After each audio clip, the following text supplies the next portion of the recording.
हाँ जी, क्या हाल चाल गाइज। सो गाइज, बहुत सारे लोग कई बार बातचीत करते हैं, मेरे से भी बातचीत होती है, तो लोग कहते हैं कि योगेश जी हम काम तो करना चाहते हैं लेकिन काम किस टाइप का करें। सबसे पहले इंसान को ये समझ में आ गया कुछ तो करना है लाइफ में। अब अगर कुछ करना है तो फिर किस तरफ जाए। गाइज मैं आपको बताना चाहता हूँ, बहुत सारी इंडस्ट्री है, जैसे कि मैन्युफैक्चरिंग इंडस्ट्री है, ट्रेडिशनल मार्केट है, एजुकेशन सेक्टर है, रियल इस्टेट है। इसी तरीके से एक इंडस्ट्री और है, डायरेक्ट सेलिंग इंडस्ट्री। राइट, तो हर इंडस्ट्री का अपना अपना काम करने का अलग तरीका है, रुतबा है, अपना ऑरा है। राइट नाउ अगर मैं बात करूं दो इंडस्ट्री, ट्रेडिशनल मार्केट, ज्यादातर इंडियंस एक ही चीज के ऊपर फोकस करते हैं और वो फोकस करते हैं ट्रेडिशनल मार्केट के ऊपर। ट्रेडिशनल मार्केट और डायरेक्ट सेलिंग इंडस्ट्री में अगर कंपैरिजन किया जाए, सबसे पहले देखते हैं, देखो ट्रेडिशनल मार्केट होती क्या है। परंपरागत बिजनेस जो हमारे बड़े बूढ़ों के टाइम से चलते आए हैं उसको हम ट्रेडिशनल बिजनेस कहते हैं। अब ट्रेडिशनल बिजनेस में आप कोई भी काम करते हैं तो सबसे पहले आपको क्या क्या चाहिए ये पता होना चाहिए। ट्रेडिशनल बिजनेस करने के लिए सबसे पहले आपको स्टार्टअप कॉस्ट लगानी पड़ती है। अब ये स्टार्टिंग कॉस्ट, जिसको हम सीडिंग कॉस्ट भी कहते हैं, ये कितनी होगी ये डिपेंड करता है आप काम किस तरीका करना चाहते हैं, किस तरह का आप काम करना चाहते हैं। क्या कोई दुकान खोलना चाहते हैं, क्या आप कोई शोरूम ओपन करना चाहते हैं, आप चाहते क्या हो, आपकी असली चाहत है क्या, ये इसके ऊपर डिपेंड करता है। ये कुछ लैक्स में हो सकती है और कुछ करोड़ में भी हो सकती है। राइट, अब स्टार्टिंग कॉस्ट तो बंदा कहीं से भी मैनेज कर लेता है। बैंक से लोन ले लेगा, रिश्तेदारों से उधार उठा लेगा, दोस्तों से ब्याज पे ले लेगा, या किसी फाइनेंसर की हेल्प ले लेगा, कोई ना कोई इन्वेस्टर मिल जाता है बंदे को। नाउ कहानी होती है इसके बाद शुरू।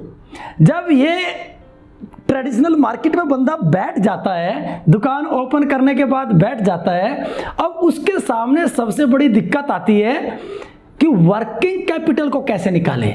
गाइस सेकंड कॉस्ट होती है ट्रेडिशनल बिजनेस को चलाने के लिए वर्किंग कैपिटल। वर्किंग कैपिटल वो खर्चा होता है जो बिजनेसमैन की कमर तोड़कर रख देता है। यही एक ऐसा खर्चा है जिसको बिजनेसमैन झेल नहीं पाता। और आप लोगों ने भी देखा होगा, मैंने भी खूब देखा है, ज्यादातर बिजनेस पहले 6 महीने में या तो बंद हो जाते हैं या उनके मालिक बदल जाते हैं। और उसका कारण सिर्फ एक ही चीज होती है, working capital. Working capital daily day to day के खर्चे या मंथली जो खर्चा आता है बिजनेस को चलाने में, उसको कहते हैं वर्किंग कैपिटल। जैसे बिजली का बिल, पानी का बिल, रेंट, एम्प्लॉय की सैलरी, आपकी दुकान चले या ना चले कोई फर्क नहीं पड़ता, ये खर्चा होगा ही होगा, इसको कोई नहीं रोक सकता। आप मकान मालिक को ये नहीं कह सकते सर जी इस महीने थोड़ी बिक्री कम हुई है, थोड़ा सा रेंट माफ कर दो। नहीं भाई साहब, उसको पूरा चाहिए, बिजली का बिल पूरा आएगा। आपकी दुकान पे कस्टमर आए या ना आए, पंखा चलता रहेगा, एसी चलता रहेगा, लाइटें जलती रहेंगी चारों तरफ से। ये बिजली का बिल भी आएगा, रेंट भी आएगा, और जो एम्प्लॉय वहां पे काम करते हैं उनकी सैलरी भी आपको देनी पड़ेगी। और कई बार तो मैं देखता हूं मार्केट के अंदर कुछ दुकानदार भाइयों को मतलब अपनी जेब से पे करना पड़ता है, अपना खुद का खर्चा भी नहीं निकाल पाते। ये वर्किंग कैपिटल बहुत बड़ी कॉस्ट होती है जो इंसान को झेलनी पड़ती है। आज की डेट में ट्रेडिशनल मार्केट में हर बिजनेसमैन यही चाहता है कि मेरी कॉस्ट कम से कम हो, मेरी लागत कम से कम हो और मेरा मुनाफा ज्यादा हो, यही चाहता है ना। तीसरी जो कॉस्ट आती है distribution cost. Right, distribution cost क्या होती है, मैन्युफैक्चरर से लेके कस्टमर तक सामान पहुंचने में जो कॉस्ट आती है, जो लागत आती है। क्यों, मैन्युफैक्चरर से C&F जाता है, फिर डिस्ट्रीब्यूटर के पास जाएगा, फिर होलसेलर, फिर रिटेलर, उसके बाद कहीं जाके कस्टमर, मतलब कष्ट करके मर। राइट, क्यों, क्योंकि सारा MRP उसकी जेब से तो निकलता है। किसी भी प्रोडक्ट का MRP उसकी मैड कॉस्ट के ऊपर डिपेंड होता है, मार्केटिंग कॉस्ट, एडवर्टाइजिंग कॉस्ट और डिस्ट्रीब्यूशन कॉस्ट। तो मैन्युफैक्चरर से कस्टमर तक सामान को पहुंचने में जो खर्चा बीच में आता है इसे कहते हैं डिस्ट्रीब्यूशन कॉस्ट। अब ये डिपेंड करती है आप बिजनेस किस तरीके का कर रहे हैं, उसके ऊपर डिपेंड है। नाउ मार्केटिंग कॉस्ट और एडवर्टाइजिंग कॉस्ट बहुत बड़ा खर्चा है। बहुत बड़ा सेक्टर है गाइज। मार्केटिंग में बहुत मोटा पैसा लगाना पड़ता है, क्योंकि मार्केट में आपका कंपटीशन होगा। आपको कॉम्पिटिटर को बीट करने के लिए आपके मार्केटिंग के बदले, जैसे आपने देखोगा एमआर मेडिकल रिप्रेजेंटेटिव जो मार्केटिंग करने जाते हैं उनको सैलरी भी दी जाती है, इंसेंटिव भी देना पड़ता है। बैंक वाले भी मार्केटिंग के लिए अपने बंदे रखते हैं, तो वो क्या है, उनकी जो सैलरी जा रही है वो मार्केटिंग कॉस्ट ही तो है। अब कस्टमर तक इंफॉर्मेशन पहुंचाने के लिए आपको एक खर्चा और करना पड़ता है, ऐड देनी पड़ती है। हमें लगता है यार नवरत्न तेल ठंडा ठंडा कूल कूल, अमिताभ बच्चन शाहरुख खान ले लिए होंगे 10-15 करोड़ रुपया। भाई साहब नहीं, 10-15 करोड़ रुपया तो 10-15 सेकंड की जो मूवी रिकॉर्ड होती है उसके नाम का लगता है। आफ्टर दिस जब वो मूवी रिकॉर्ड होने के बाद जाती है न्यूज चैनल वालों के पास, हाईवे के होर्डिंग, न्यूज पेपर बार बार दिखाने का वो लेते हैं। एक हाईवे के होर्डिंग का 20 से 25 हज़ार रुपये किराया होता है पर मंथ। अगर पूरे भारत में, पूरे इंडिया में होर्डिंग लगवाने पड़ जाए भाई साहब, सोच के देखिए कितना मोटा खर्चा आता है। तो ये 5 कॉस्ट ट्रेडिशनल बिजनेस में लगती हैं, लागत है। इसके बिना आप ट्रेडिशनल बिजनेस नहीं कर सकते अच्छे लेवल पे, राइट। हाँ, गांव में कोई दुकान छोटी मोटी खोल के बैठनी है तो बैठ सकते हैं, सिर्फ वहां पे फिर गुजारा ही होगा, राइट। नाउ अगर मैं डायरेक्ट सेलिंग की बात करूं, कोई स्टार्टअप कॉस्ट नहीं है, कोई स्टार्टअप कॉस्ट नहीं है गाइज, क्योंकि डायरेक्ट सेलिंग जो इंडस्ट्री है उसमें रजिस्ट्रेशन बिल्कुल फ्री है। आप थोड़ा बहुत जो भी पैसा देते हो उसका सामान अपने घर ले आते हो, उसमें ना के बराबर स्टार्टिंग कॉस्ट लगती है। नंबर 2, जो वर्किंग कैपिटल है, डायरेक्ट सेलिंग इंडस्ट्री में आपको कोई बिजली का बिल नहीं देना पड़ता, किसी एम्प्लॉय की सैलरी नहीं देनी पड़ती, कोई किराया नहीं देना पड़ता, कुछ भी तो नहीं करना आपको। आपकी डिस्ट्रीब्यूशन कॉस्ट खत्म है। क्यों? जो भी करना है कंपनी का ओनर करेगा, मैन्युफैक्चरर से सामान सीधा कस्टमर तक पहुंचाने की जिम्मेदारी उसकी होती है, आपकी जिम्मेदारी नहीं होती है। एड और मार्केटिंग खुद करता है बंदा, जो डायरेक्ट सेलिंग में काम करता है वो मार्केटिंग और एडवर्टाइजिंग वो खुद करता है, वर्ड ऑफ माउथ के जरिए, राइट। तो इसमें ना मार्केटिंग का खर्चा ना एडवर्टाइजिंग का खर्चा, कोई खर्चा नहीं है, ना लाखों रुपए का इंफ्रास्ट्रक्चर खड़ा करने की जरूरत, ना बिल्डिंग लेने की जरूरत, कुछ भी तो नहीं करना, राइट। नाउ अगर देखा जाए इसके अलावा ट्रेडिशनल मार्केट में और क्या क्या फैक्टर है जो कंपेयर हमें करने चाहिए। अगर मैं बात करूं सपोर्ट सिस्टम की, ट्रेडिशनल मार्केट के अंदर कोई सपोर्ट सिस्टम नहीं होता। आप अकेले होते हो भाई साहब, घर से आते हो, दुकान पे बैठते हो, फिर वापस घर भी अकेले जाते हो, आपका साथ देने कोई नहीं आता। आपका घाटा चल रहा हो, मुनाफा चल रहा हो, दुख हो सुख हो, आपको अकेले लड़ना पड़ता है। बट डायरेक्ट सेलिंग इंडस्ट्री में एक आपका लीडर मिलता है, आपका जो सीनियर अपलाइन होता है वो आपकी मदद करता है, वो आपको समझाता है कि बेटा ऐसे ऐसे काम करो, ये काम करने से आपको सक्सेस मिलेगी और ये काम करने से आपको सक्सेस नहीं मिलेगी, आपको गाइड करने वाला मिलता है। नाउ अगर इसके अलावा और बात करें हम रिस्क फैक्टर, ट्रेडिशनल मार्केट में आपने पैसा लगा चुके हो, बैंक सरकार को टैक्स अलग देना पड़ रहा है, बैंक में ईएमआई अलग जा रही है, right. Hey guys listen to me, सरकार को टैक्स अलग देना पड़ रहा है और बैंक में ईएमआई अलग से जा रही है, तो दोनों तरफा देना पड़ रहा है। उसके अतिरिक्त मुनाफा हो या ना हो, रिस्क फैक्टर हमेशा सर के ऊपर तांडव करता रहता है। इंसान का जो अवचेतन मन है ना, डराता रहा भाई पता नहीं क्या होगा, पैसा डाल के बैठ गए, 50-60 लाख रुपया डाल दिया ट्रेडिशनल मार्केट में, लेकिन इसके बाद मुनाफा कितने दिन में होगा कोई गारंटी नहीं है। अगर देखा जाए डायरेक्ट सेलिंग इंडस्ट्री के अंदर कोई रिस्क फैक्टर नहीं है। क्यों? आपने लगाया क्या, बस आपका समय लगता है, आपका टाइम लगता है। अगर आप टाइम अच्छे लीडर के साथ बिता रहे हैं जो आपकी एजुकेशन पे guys listen to me carefully, आपकी एजुकेशन पे काम करे, सिर्फ मोटिवेशन ना दे आपको।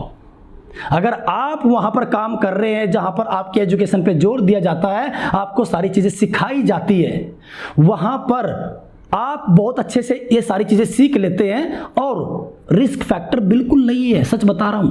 डायरेक्ट सेलिंग में कोई रिस्क फैक्टर नहीं है। आपने लगाया क्या? कुछ भी नहीं लगाया। बात करते हैं कंपटीशन की।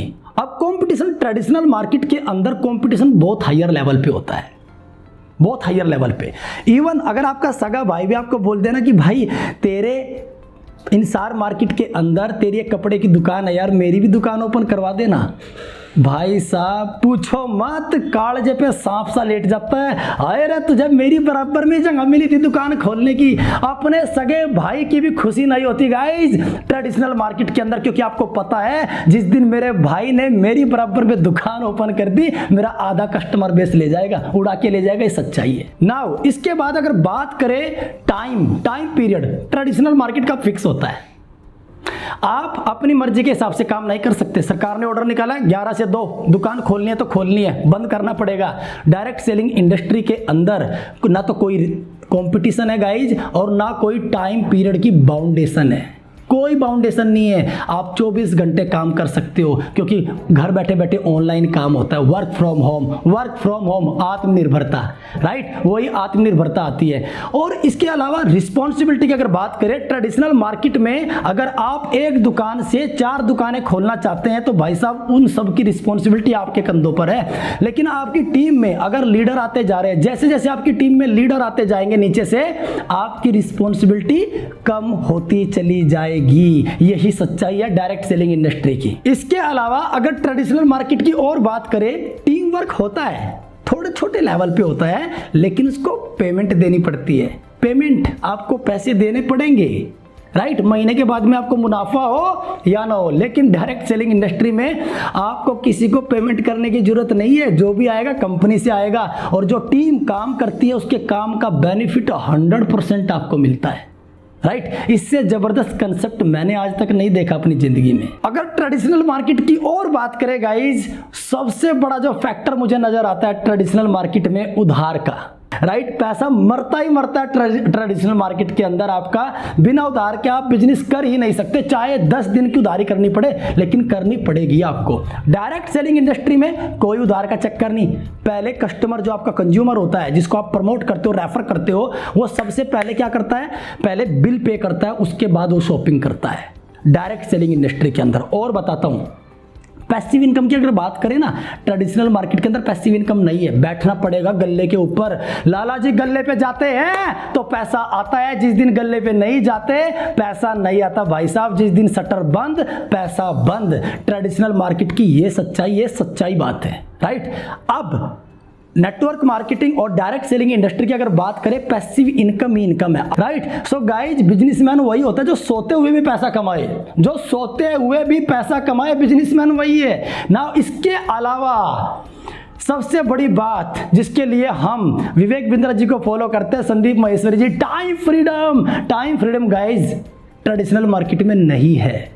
सच्चाई है, वहां पे आपको टाइम देना ही पड़ेगा। जब तक टाइम दोगे पैसा आएगा, टाइम देना बंद पैसा बंद। टाइम फ्रीडम वहां पर आपको नहीं मिलती। लेकिन डायरेक्ट सेलिंग इंडस्ट्री में अगर आप अच्छे से काम कर लेते हो, 2-3 साल रगड़ के मेहनत कर लेते हो, एक टीम बिल्ड कर लेते हो, एक नेटवर्क खड़ा कर लेते हो, वो नेटवर्क आपको एक सिस्टम बना के देता है, और वो सिस्टम आपको 2 चीजें देता है गाइज, टाइम फ्रीडम और फाइनेंशियल फ्रीडम। यही सच्चाई है, राइट। बहुत सारे फैक्टर है मेरे पास बात करने के लिए सुबह से शाम तक ट्रेडिशनल मार्केट, क्योंकि मैं खुद ट्रेडिशनल मार्केट में जाने वाला था। जब मैंने डायरेक्ट सेलिंग इंडस्ट्री को चूज किया, मैंने कंपैरिजन किया। मैं कोई ऐसा इंसान नहीं हूं कि किसी ने 4 बात बारी और ठाके मोटिवेट हो गया, चलो भाई मैं भी करूंगा, हाँ उल्ला मचा दिया। ऐसा नहीं है। मैं हमेशा बात करता हूं टेक्निकल पॉइंट पे कि कहां फायदा और कहां नुकसान है। सो गाइज, आप भी टेक्निकल पॉइंट पे बात कीजिए, मोटिवेशन पे मत जाइए, टेक्निकल पॉइंट नोट कीजिए। आज की डेट में क्या चल रहा है, आज कोरोना ने कमर तोड़ के रखी है। कौन सा ट्रेडिशनल बिजनेस आज प्रॉफिट में है? नहीं है। बट जितनी भी नेटवर्क मार्केटिंग कंपनी, चाहे XYZ कोई भी है, मैं सबकी रेस्पेक्ट करता हूं, लेकिन सारी की सारी अच्छा काम कर रही है। उनका काम नहीं रुका है अभी तक। हाँ, हो सकता है कुछ कंपनियां ऐसी हो जो आउट ऑफ इंडिया से हो, जिनका माल आने जाने में दिक्कत हो रही हो, उनका काम हो सकता है अफेक्ट हुआ हो। लेकिन जो इंडियन ग्रुप है, चाहे कितने भी हो, उनको कोई फर्क नहीं पड़ता। और उनमें भी सारी कंपनियां नहीं है, राइट, जिनके पास स्टॉक नहीं होता टाइम पे, उनके तो फर्क पड़ेगा नेटवर्क मार्केटिंग में भी, राइट। सो गाइज, तथ्यों के आधार पर, फैक्ट्स के आधार पर बात कीजिए, अपने अंदर सोचिए इस बात को कि अगर मैं वाकई में अपना स्टार्टअप करना चाहता हूं, मेहनत तो ट्रेडिशनल मार्केट में भी करनी पड़ेगी, सुबह से शाम तक बैठना पड़ेगा मेरे भाई, और नेटवर्क मार्केटिंग में भी करनी है। वहां कोई साथ देने वाला नहीं होगा, यहां साथ देने वाले भी होंगे। और एक चीज और बता देता हूं, वहां पे रिलेशन कोई मैटर नहीं करते ट्रेडिशनल मार्केट में सामान चेपना ही पड़ता है, क्योंकि घर से निकलेगा तभी मेरा प्रॉफिट आएगा।